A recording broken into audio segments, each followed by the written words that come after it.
wanna rock with you, dance you in today.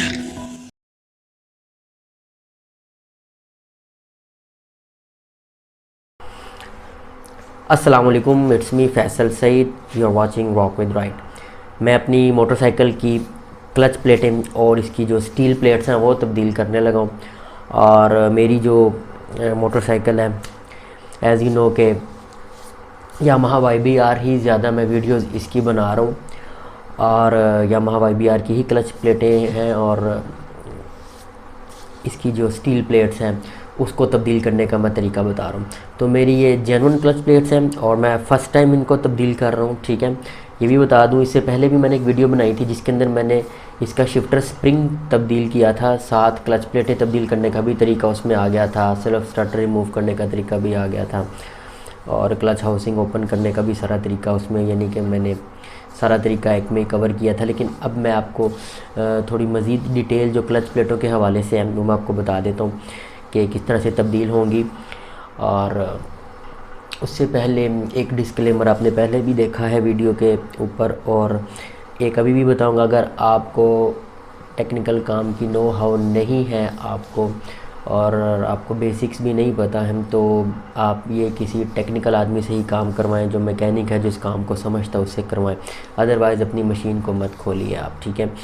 और मैं आपको ये बता दूं कि जो मैं इसकी क्लच प्लेटें तब्दील कर रहा हूँ जिसमें फ्रिक्शन प्लेट्स आ जाती हैं और स्टील प्लेट्स आ जाती हैं, ठीक है। फ्रिक्शन प्लेट्स जो हैं वो मैं ये सीके की तब्दील कर रहा हूँ, ठीक है। ये सीके की फ्रिक्शन प्लेट्स हैं YBR 125, ठीक है। और जैसे कि मेरे आपने स्टोर पे भी देखी होंगी लगी रही हैं ये, वहाँ पर भी मैं ये जो है ये सेल करता रहा हूँ, रॉक विद राइट स्टोर। अगर आपने नहीं देखा तो मैं नीचे इंस्टाग्राम पे उसका लिंक है, आप देख सकते हैं। इसकी प्राइस आ रही होगी लेकिन वो प्राइस अब पुरानी होगी, ठीक है ना, क्योंकि मेरा स्टोर कुछ अरसे से ऑपरेशनल नहीं है, तो इसलिए वो पुरानी प्राइस होंगी। और ये मेरी अपनी स्टॉक की ही पड़ी थी, ठीक है। YBR के अंदर जो है वो 4 फ्रिक्शन प्लेट्स होती हैं, तो ये मैं सीके की डालूँगा, मलेशियन फ्रिक्शन प्लेट्स हैं।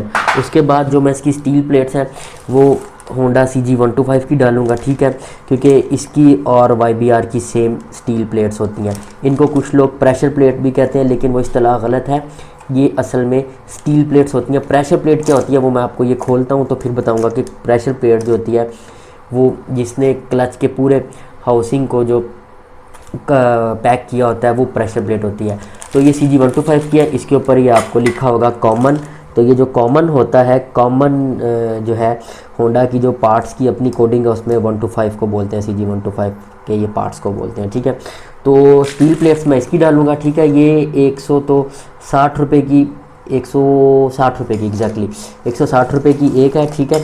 और ये जो है इसकी प्राइस जो है वो आप मेरे उसमें चेक कर लीजिएगा कैटलॉग के अंदर। मुझे अब इस वक्त एग्जैक्टली याद नहीं है, लेकिन यह है कि तकरीबन 500-600 के अराउंड ये है। अगर मैं गलत हूँ तो माजरत उसके लिए, क्योंकि ये पुराना स्टॉक है मेरा, तो इस वजह से प्राइस पुरानी है।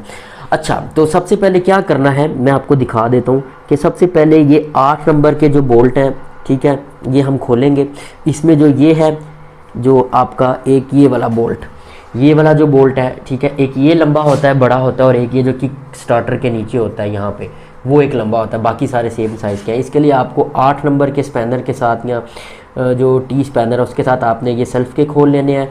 उसके बाद ये वाले जो हैं 1 2 3 4 5 6 7 8 8 के 9 के गालिबन 8 हैं, ये आपने खोल लेने हैं। उसके बाद ये जो है फुट रेस्ट के साथ ये जो प्रोटेक्शन की एक पतरी लगी होती है, ठीक है, इसको आपने खोल लेना है, इसको भी आप, और उसके अलावा किक स्टार्टर को रिमूव कर देना है। अब ये मैं सारा कुछ खोलता हूँ और फिर जो है ना मैं वीडियो को आगे लेके चलूँगा, ठीक है। किक स्टार्टर को खोलने के लिए मैं आपको एक चीज़ बताऊँ कि किक को आप सारा नीचे ले जाइएगा, ठीक है, पूरा आपने उसको नीचे ले जाना है, ठीक है। और नीचे लेके जाने के बाद आपने फिर इसको जो है ना किक स्टार्टर को आपने खोलना है, क्योंकि इसके बाद किक आपका मज़ीद नीचे नहीं जाएगा।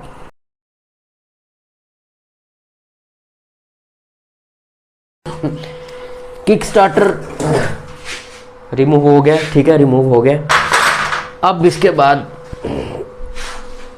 जो है वो बाकी जो बोल्ट है वो खोलेंगे। बिस्मिल्लाह। इससे पहले एक और चीज़ जो मैं आपको बता दूं कि आपने जो है ना इसका ऑयल आपने ड्रेन कर लेना है, ठीक है। ऑयल आपने सारा ड्रेन कर लेना। अगर आप ऑयल ड्रेन नहीं करेंगे तो जब आप ये खोलेंगे तो फिर सारा नीचे ना चिकड़ी हो जाएगा। इसलिए बेहतर है कि ऑयल पहले ड्रेन करना ज़रूरी है और उसके बाद नया इंजन ऑयल। ये काम तभी कीजिए जब आपने ऑयल नया डालना हो, तब्दील करने की टाइम आ गया हो। अच्छा, अभी मैंने ये बोल्ट जो है वो ढीले कर लिए हैं, ठीक है, कर रहा हूँ। और उससे पहले आपने ये प्लेट हटा लेनी है और ये इसका फुटरेस्ट का रबड़ भी आपको निकालना पड़ेगा ताकि ये ईजीली बाहर आ जाए, ठीक है। ये आपका बाहर आ जाए ताकि ये आपकी जो इस साइड की केसिंग है ना ये बाहर आ जाए, इसकी क्लच की केसिंग सारी। अच्छा, तो ये सारे बोल्ट मैंने खोल लिए हैं, ठीक है। अब यहाँ पर क्या करना है कि आपने जब ये क्लच केस रिमूव करना है यहाँ से क्रैंक केस इसका, तो मैकेनिक हजरात जो मिस्टेक करते हैं इसको हथौड़ा मारते हैं, हल्का सा ऐसे करते हैं, इधर आप पेचकस देकर अड़ेस देते हैं। इस तरह के ब्लंडर आपने नहीं करने हैं, ठीक है ना इधर अड़ेस देनी है किसी चीज़ की, ना वो हल्की सी अगर आपने करनी है तो जो रबड़ की एक हैमर होती है ना, प्यारा प्यारा सा हाथ से हल्का सा उसको करके यूँ करके हैमरिंग करके हल्की सी, वो रबड़ का हथौड़ा जो मिस्त्री मैसन यूज़ करता है, लेकिन उसकी ज़रूरत नहीं पड़ेगी मुझे। ये देखेंगे आराम से बाहर आ रहा है। और तेरी खैर ऑयल बीच में थोड़ा सा था, मैंने नीचे कोई चीज़ नहीं रखी, वो देखें तो वो ऑयल जो है ना वो देखें नीचे आ गया। खैर कोई बात नहीं, मैं इसका बंदोबस्त करता हूँ, रुकें ज़रा। अच्छा, तो ये मैंने इसका जो है ना ये यहाँ से 4 बोल्ट स्प्रिंग वाले रिमूव कर दिए, मैं आपको दिखा देता हूँ, ठीक है। ये बोल्ट हैं जो रिमूव किए हैं, थोड़ा फोकस प्रॉब्लम है। ये बोल्ट रिमूव किए हैं, ठीक है। इनको निकाल के आपने रख लेना। उसके बाद ये एडजस्ट होती है इसकी, ये मैं आपको बताऊँगा इसको एडजस्ट कैसे करते हैं क्लच की। ये आपने नट रिमूव करना और इसकी वाशर भी संभाल के रखनी है, ठीक है। और इसके बाद ये प्रेशर प्लेट बाहर आ जाएगी और आपकी क्लच प्लेटें बाहर आ जाएंगी। ये आपने निकाल ली अपनी प्रेशर प्लेट जी। तो बहुत ही एहतियात के साथ जनाब, बहुत ही एहतियात के साथ। अच्छा जी, ये होती है असल में प्रेशर प्लेट। यार इसके अंदर एक बॉल होता है, मैं देखूँ वो बॉल इसके अंदर डला हुआ है। इसके अंदर ना ये आप खोलते हैं ना नट, तो इसके अंदर एक बॉल बेयरिंग होता है, वो आपने लाजमी, अगर आप ये खोलेंगे असेंबली पूरी, देखें ये है इसकी हाउसिंग और ये है क्लच हब अंदर वाला जो लास्ट टाइम मैंने तोड़ दिया था। अगर आप वीडियो आई लिंक में मैं आपको बता दूंगा, आप देख लीजिएगा। ये क्लच हब है, ठीक है, ये क्लच हब है और ये इसकी हाउसिंग है, ठीक है। तो ये आ गया इसका जी। ये होती है बेसिकली प्रेशर प्लेट और ये होती है फ्रिक्शन प्लेट, ओके। इसको हम बोलते हैं फ्रिक्शन प्लेट। मैं अब निकालता हूँ सारी। और ये जो होती है अब आएगी, ये आएगी हमारी स्टील प्लेट, ओके। ये स्टील प्लेट है, इसको हम लोग प्रेशर प्लेट बोलते हैं जो कि गलत है। स्टील प्लेट, फ्रिक्शन प्लेट और pressure plate, housing, clutch hub, ये क्लच हब है, ठीक है।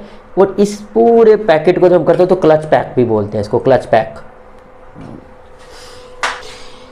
इसको मज़ीद इसकी अच्छी इंस्पेक्शन के लिए क्या होता है जी कि ना इसको हम लोग पेट्रोल से साफ़ करते हैं, इसको धोते हैं और फिर देखते हैं ये जो अंदर इसका होता है ना क्लच हब, इसको देखते हैं कि ये घिसा हुआ तो नहीं है। अगर ये घिसा हो तो फिर खरादिया वो इसको टूल लगाता है तो वो चल जाती है, यहाँ ये रिप्लेस होता है, ठीक है। मैंने चूँकि ये तोड़ा था उसके बाद नया लगाया था तो मैं इसको तब्दील नहीं करूँगा, मैं इसको लगा दूँगा, इसको ये चलेगा मेरा, ठीक है ना, क्योंकि मैंने ये तब्दील नहीं करना। और उसके बाद वैसे भी एक दफ़ा आप क्लच प्लेटें तब्दील कर लें और उसके बाद नेक्स्ट टाइम पे आप तब्दील करें, चल जाता है एक दफ़ा में, ठीक है ना।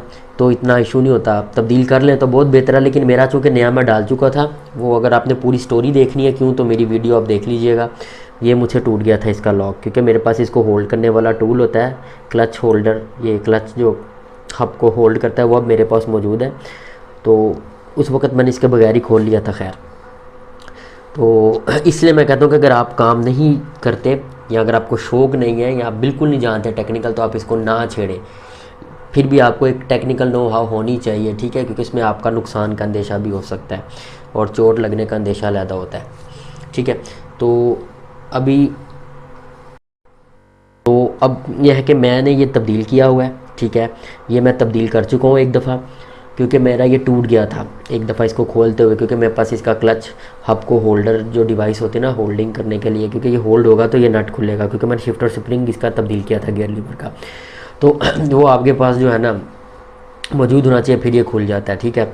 तो इसके बाद जो है मैं ये तब्दील नहीं करूँगा, क्योंकि मेरा ये ठीक है। वैसे भी एक दफ़ा अगर आप क्लच प्लेट तब्दील करते हैं तो एक दफ़ा ये चल जाएगा, कोई इतना इशू नहीं होता, दूसरी दफ़ा में आप तब्दील करें। बेहतर है कि आप तब्दील कर लें, लेकिन मैं इसे तब्दील नहीं करा कि मैं एक दफ़ा तब्दील कर चुका हूँ तो उसके बाद इतना नहीं चला मेरा, या हाफ़ भी चला तो चलेगा, क्योंकि मुझे इसके ऊपर भी ऐसा कोई निशान नज़र नहीं आ रहे, ठीक है।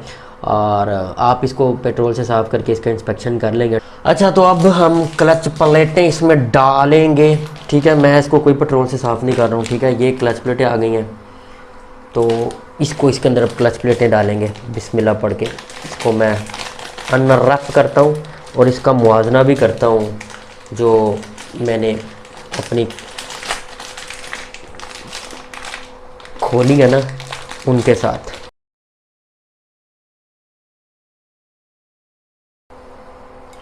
क्लच प्लेटें मेरी वैसे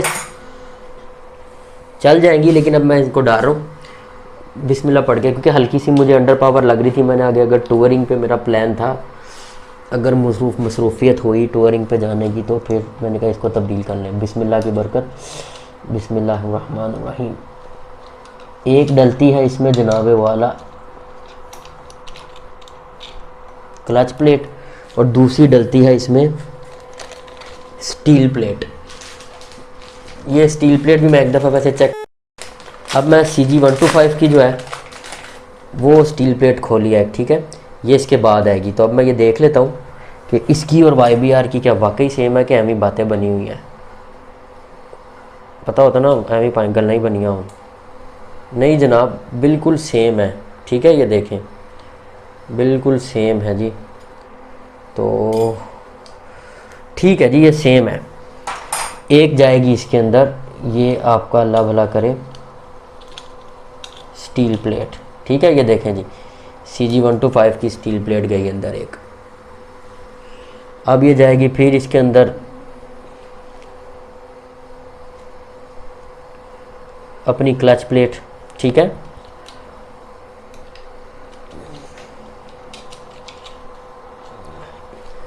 उसके बाद ये स्टील प्लेट मैं खोल रहा हूँ, पुरानी के साथ मैं फिर से मुवाजना करके आपको बता रहा हूँ, खुद भी मैं देख रहा हूँ कि बिल्कुल सेम है, कोई फ़र्क नहीं है।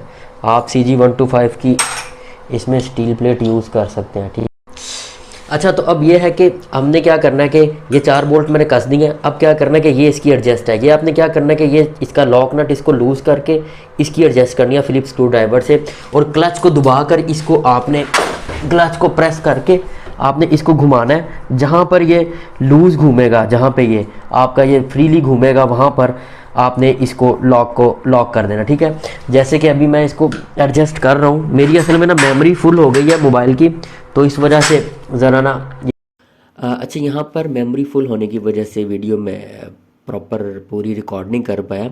तो जो ये क्लच की जो है एडजस्टमेंट है, इसके लिए मैं अपनी पुरानी वीडियो जो गियर लीवर का शिफ्टर स्प्रिंग मैंने जिसमें रिप्लेस किया था, उसका जो क्लच की मैंने एडजस्टमेंट की थी, उसका क्लिप मैं इसके साथ अटैच कर रहा हूँ, ताकि एक ही वीडियो के अंदर आपको सारी मालूमात मिल जाए।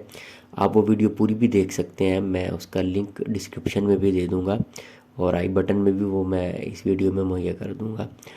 तो दूसरा एक और चीज़ के जो हमारी स्टील प्लेट्स हैं, इसको हमने किस रुख में डालना है, इसकी 2 साइड्स होती हैं। तो इसमें तो एक राय ये आती है कि आप इसको जिस साइड पे डालें, बाकी प्लेट भी उसी साइड में डाली जाए, ठीक है। दूसरा ये है कि इसकी एक साइड में हल्की सी गुलाई आपको नज़र आएगी, एक साइड पीछे से बिल्कुल आपको प्लेन चपटी नज़र आएगी, जबकि दूसरी साइड पे इसके किनारे आपको थोड़े से गुलाई में पॉलिश हुए नज़र आएंगे। तो वो वाली साइड आप डाल सकते हैं। बहुत शुक्रिया। एडजस्टमेंट होती है, ठीक है। इसकी एडजस्टमेंट आपने करनी है, ये इसका लॉक नट है, इसके साथ इसको एडजस्ट करना पूरा टाइट करके। तो उसके बाद आपने केबल को साथ दबा कर आपने इसको घुमा कर देखना चाहिए। जब क्लच आप दबाएंगे तो ये घूमना चाहिए आपका, ठीक है। ये फ्री होनी चाहिए आपकी, और ये इस वक्त फ्री है, ठीक है। क्लच दबा के ये घूमना चाहिए। और अब ये देखें, ठीक है। तो यहाँ से भी मैं साथ साथ इसकी केबल की भी एडजस्टमेंट कर रहा हूँ, ठीक है, ताकि मुझे पता लगे कि ये हाफ़ कितनी एडजस्ट करके कितना टाइट लीवर हो रहा है, तो आपको अंदाज़ा हो जाएगा, ठीक है। बहरहाल इसके अंदर डिफ़ॉल्ट ही मैंने रखी है फुल टाइट कर, आई थिंक ये पूरी फुल टाइट ही होती है, तकरीबन 1.5 को कोई चूड़ी बाहर होती है इसकी अंदाज़न, ठीक है।